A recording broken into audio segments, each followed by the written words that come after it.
Hey there, welcome back to our channel. Today, we're diving into the fascinating world of the simple present tense in English. Stick around as we explore its various forms and usage together. First, here's a breakdown of its form, along with examples.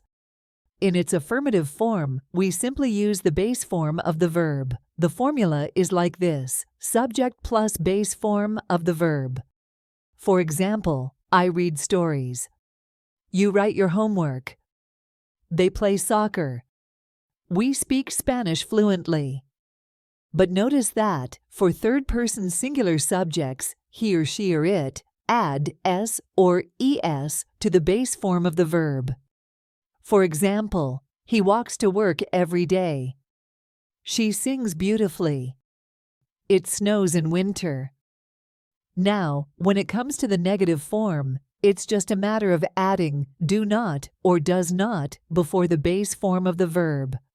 This is usually contracted into don't for do not and doesn't for does not. These contractions are commonly used in both spoken and written English to make sentences sound more natural and conversational.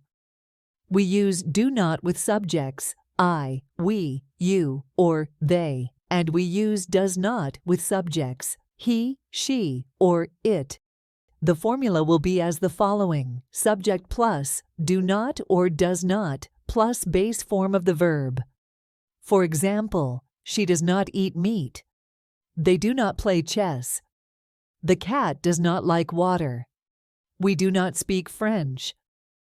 And let's not forget about questions. To form question form or an interrogative sentence, we use do or does before the subject, followed by the base form of the verb. The formula is like this: do or does plus subject plus base form of the verb. For example, does she eat fish? Do they play the guitar? Does it rain often in this city? Do you speak German? Now let's discuss the usage of the simple present tense. The simple present tense describes routines, habits, facts, actions, or situations that are happening now. Here are some examples to illustrate these uses. It describes facts. For example, the sun rises in the east. Water boils at 100 degrees Celsius. The earth orbits around the sun. It describes permanent situations. For example, she lives in New York City. He works as a teacher. She owns a cat. The simple present is also used to describe things that happen regularly. For example, she exercises every morning. They visit their grandparents every Sunday. The train arrives at 9 a.m. every day.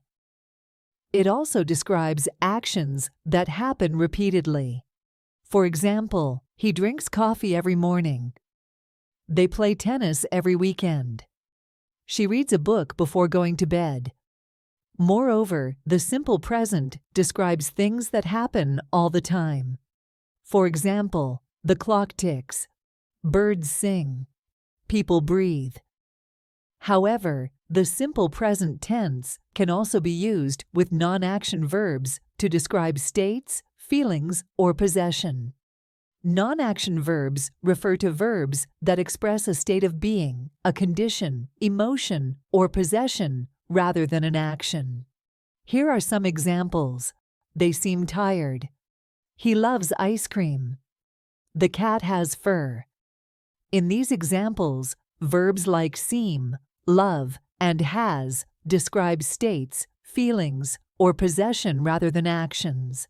They are used in the simple present tense to convey ongoing conditions, emotions, or ownership.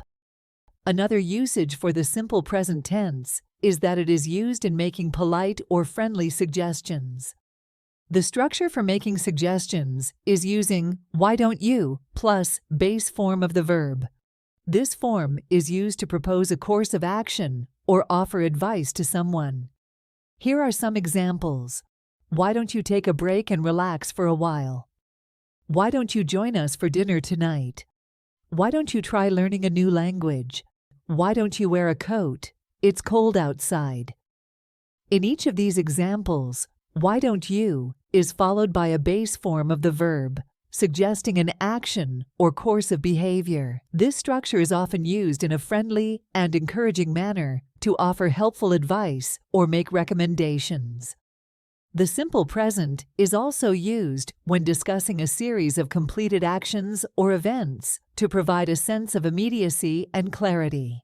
This usage is common in various contexts, such as demonstrations, commentaries, instructions, and present tense stories. Here are some examples in different contexts.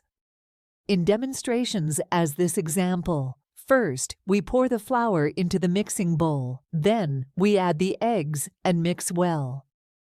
In commentaries, such as, the player dribbles past the defender, shoots, and scores. In instructions like, in order to bake the cake, preheat the oven to 350 degrees Fahrenheit. Then, grease the baking pan and pour in the batter. In storytelling such as, Sarah walks into the room and finds a mysterious letter on the table. She hesitates for a moment before opening it. In each of these examples, the simple present tense is used to describe a series of completed actions or events, providing a sense of immediacy and allowing the reader or listener to follow along with the unfolding narrative. This usage is effective for maintaining engagement and clarity in storytelling, instructions, commentary, or demonstrations. So there you have it, folks. The simple present tense may seem basic, but it's the foundation of effective communication in English. Whether you're talking about routines, habits, facts, or regular occurrences, this tense has got you covered. Thanks for tuning in. Don't forget to hit that like button and subscribe for more engaging content. And if you found this video helpful, why not share it with a friend? Until next time, keep practicing and mastering that simple present tense. Take care and see you soon.